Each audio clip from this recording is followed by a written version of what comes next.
Moni amalawa anzanga. Muli bwanji konse anthu a Mulungu mene muliko. Ineso tsiku la lero ndiyamike Yehova. Pakuti Mulungu ndi wamphamvu ndipo ndi wabwino makonda aliyense nthawi zonse. Mu dzina la mphamvu la Yesu Khristu. Amen. Amalawa anzanga. Lero pa 16th July 2026. Ndabwera ndi uthenga. Uthenga umenewu uli pa Ezekiel chapter 3 verse ya 18 to 21. Amen anthu a Mulungu. And uthenga umenewu ndogwirizana okhudzana ndi imfa ya amalemu a Saulosi Chilima. Amen anthu a Mulungu. Ndikudziwa kuti anthu mukhala odabwa kwambiri. Musadabwe.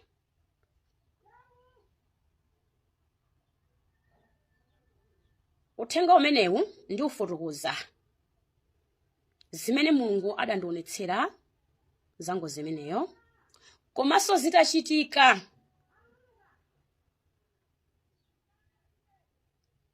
Nditapempheraso kwa Mulungu nditaona kuti zinthu zizachitika zimenenso Mulungu adandionetsera. Chifuwa nalo kuti Ambuye chifukwa chani zimene zizachitika. Ndimala ndikuzifunsa moyo mwanga. Ndiye ndifotokozaso. Ndikudziwa kuti mukhala mmafunso onena kuti udauza ndani? Ngati udaona zimenezo udatani? Ndidauza anthu. Ndipo zimenezo anthu ambiri ndidauza ndifotokozaso kumamaliziro kwa uthengawu. Apapa chimene ndafuna kuti neyo ndifotokoze ndipangitsa kuti neyo ndifotokoze uthengawu. Ineso ndafuna kunena kuti ndifuna amalawa anzanga nanunso mudziwe. Mukanena mudziwe. Kwa fotokozerawo ndinafotokozera koma ndafuna zonena kuti amalawa anzanga nonse mudziwe anthu a Mulungu. Amen anthu a Mulungu.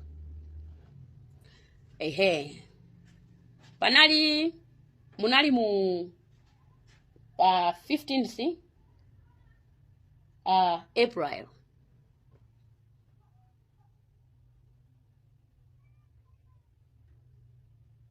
Maonetsedwe mene ndionetsera Mulungu adali motere kumeneko kunali utulo kumaloto.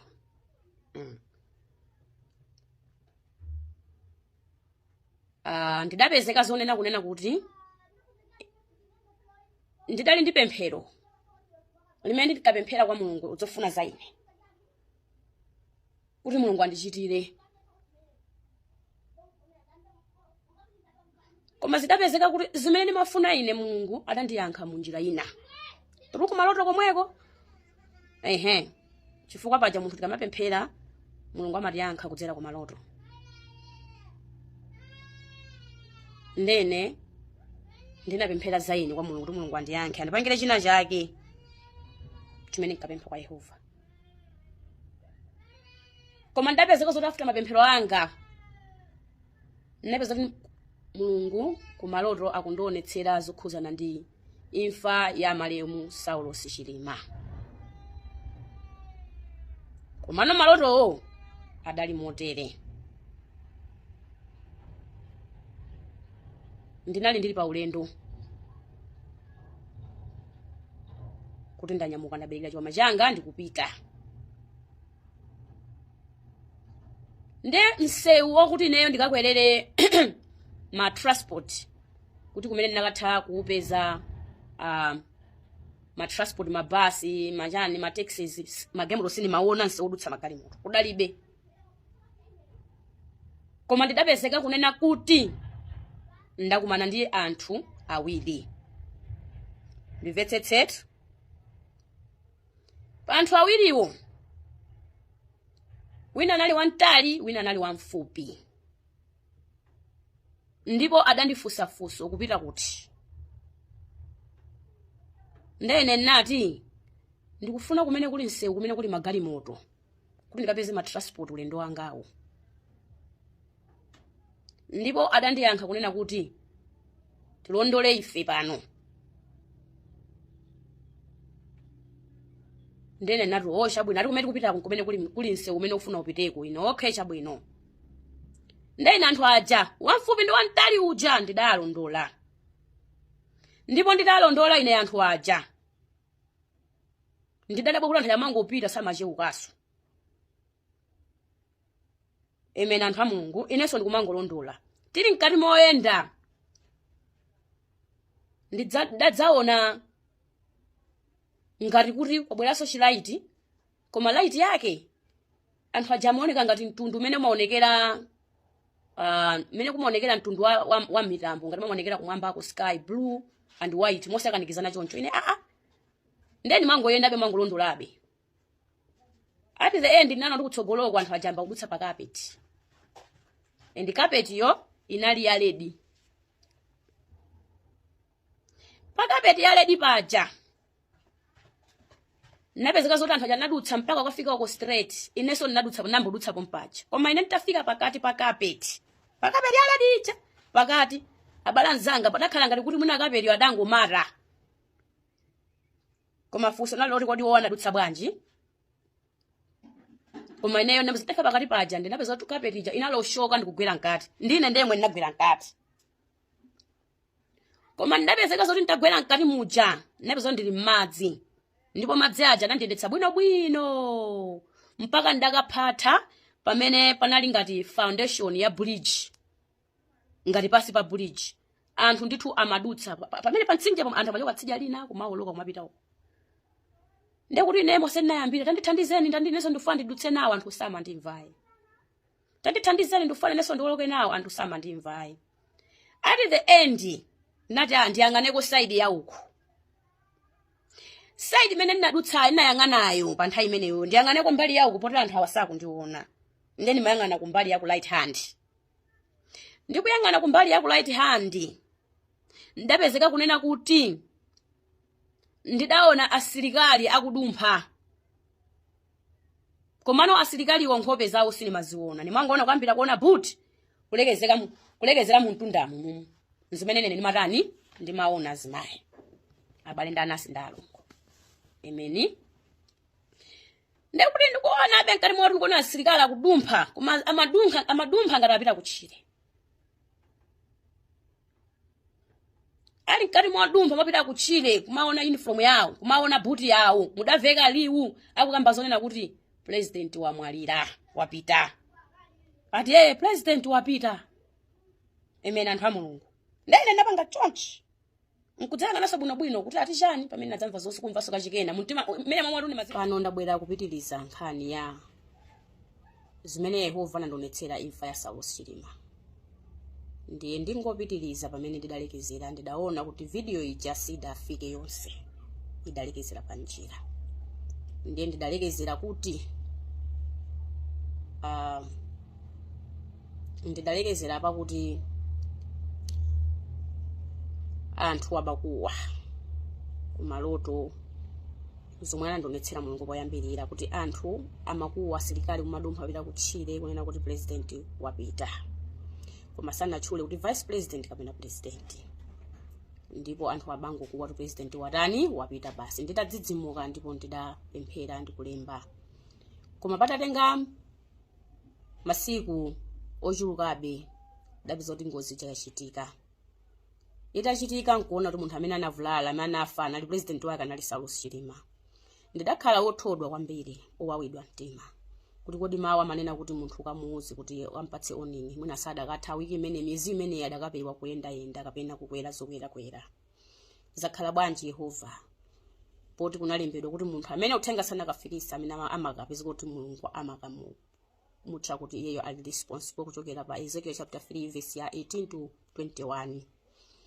Amen anthu a Mulungu. Ndene nali nkulira kwanga ndidapemphera kwa Yehova ndalira kwa Mulungu. Ndipo Mulungu adandipiza kuti wandionetseranso. Ndiye kundionetsera kwe kunali kotere. Nitafunsa Yehova zachitikiranji. Ndapezeka zoti ndili kumaloto naonetsedwa. Ndikuyenda malo ngati mchipatala. koma sitinali chipatala chokuti munali anthu mabedi ayi, munali makolido mbalimbalimu munali mabedi, ndipo ndimadutsa pakati pa kolido. Ulendo umapitirira through light yomwe ndimaona Mulungu akamandionetsera zinthu. Kumapeto kwa kolidoko kunapeza kunali bedi imene panali mwana wang'ono, ndipo pamene panali bedi yomalizirapo kunali mastepesi amene amalowa pansi ngati kuti ulendo ukupitirira kulinjirabe. Ndipo ndidapezeka kuti ndimati ndikati ndilowe stepesi yomalizirayo kamwana kaja kamalira kwambiri. Ndipo ndinazapezeka kuti ndidadzabwerera kwamutonthosa mwana uja adasiya kulira. Ndikamusiya mwana uja nkupitaso kachikena kuti ndikafikenso kumene kulingambe stepesi yoti ndidzilowa kumapeto. Mwana uja adaliraso. Ndipo ndinabwereraso nkuntonthoza mwana uja anapeza kuti wasiya kulira. Kachitatu kantamusiya kuti ndidzipita mwana uja adalira kopya ngati china chake chamugwera kapena ngati china chake chamupanga zinthu zosakhala bwino. Ndipo mmutu mwanga munabwera liwu limene ndinalimva chokera mmutu mwanga kunena kuti pitiriza ulendo usasiye. Ndipo ndidapitiriza ulendo wanga. Ndinangochikonza kuti mwana amene alire koma ndidapitiriza ulendo wanga mmakutu mwanga adagontha sindinamveso zoti mwana akulira. Ndipo ndidalowa mastepesi ndipo ndidatsika pansi. Ndipo ndinakatukiraso ngati kakolido kenake ka flat ndikumayondera kumene kutochi maunika kumene kuja. Ndipo nditakafika kumene kuja ndidakapeza kuti kunali chikapeti chokongola chooneka bwino chama design a gold koma chooneka bwino kwambiri. Koma zimene ndidaona pamenepo ndidaona anthu okwana 4 amene adakhala pansi pa chikapetipo. Ndipo munthu amene ndidamuzindikira pamene paja adali Saulos Chilima. Zomwe ndidaona pamenepo nazi ndidali ndikuyang'anitsitsa. Ineyo anthu osamandiona, ineyo ndimangokaonetseredwa. Ndidaona zakuti malemu Saulos Chilima amalandira ndalama. Ndipo ndalamazo zinali $dollars ochuluka. Amatenga ndalama ndikumasiya saidi naye. Kutenga ndalama masiya saidi naye. Ndikuonetsetsa nkati mopenyetsetsa bwinobwino ndidadzapezeka kuti ndaona kuti Saulos Chilima amati akamalandira ndalama zija zokuti pa dzanja lawo akapanga chonchi kuti atenge ndalama pamwamba pa dzanja lawo pamabwera dzanja la skeleton. Amene anthu a Mulungu. Dzanja la skeleton limabwera iwo asanatenge ndalama zija. Dzanja limakhala skeleton linabwera liutsakale ndalama iwo nkumona ngati anyamulaso ndalama siyapoteropo. Komano iwowo zimaonetsa kuti ndimene amandionetsera Mulungu. Zimaonetsera kunena kuti iwowo tu samadziwa chimene chimachitika pamene popo kuti ndalama zija amatengeredwaso. Amen anthu a Mulungu. Koma chimene chimatenga ndalamacho chinali chidzanja choyipa cha skeleton koma chidzanja choonetsera moyipa kwambiri. Moyipitsitsa. Amen anthu a Mulungu. Ndipo ineyo ndidadza kuwa pamene pacha kuti kodi anthu mukutengeraso munthu ndalamazi mukupanga bwanji pamenepa inu kodi simukuona ine ndalankhula liwu koma zidaonetsa kuti pamene paja anthu aja Saulos Chilima ndi anthu ena sanamve.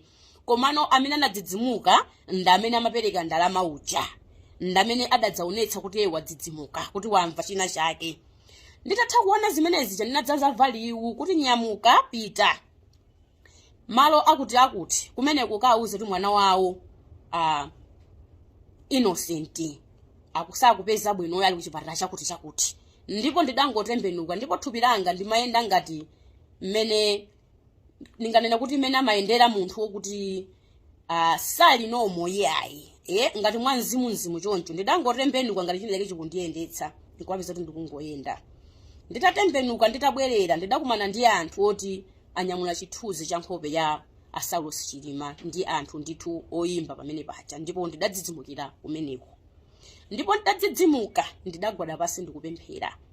Ndipo ndagwada pasi ndikupemphera ndidanyamukaso kupita kukauza anthu amene ndidatulira uthenga umenewu kuti ndidakapeza ndithu kuti abusa ndabwera.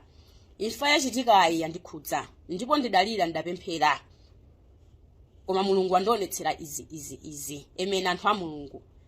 Ndipo iwo adachilandira kunena kwawo kudali kuti Mulungu akugwiritsa ntchito yoopsa my daughter. Pitiriza kulimbikira kupemphera. Ndipo Mulungu afuna kugwiritsa ntchito chinthu choti chimene pa nthawi imene udzambe kugwira ntchito ya Mulungu zakhala ntchito yayikulu kwambiri yamphamvu.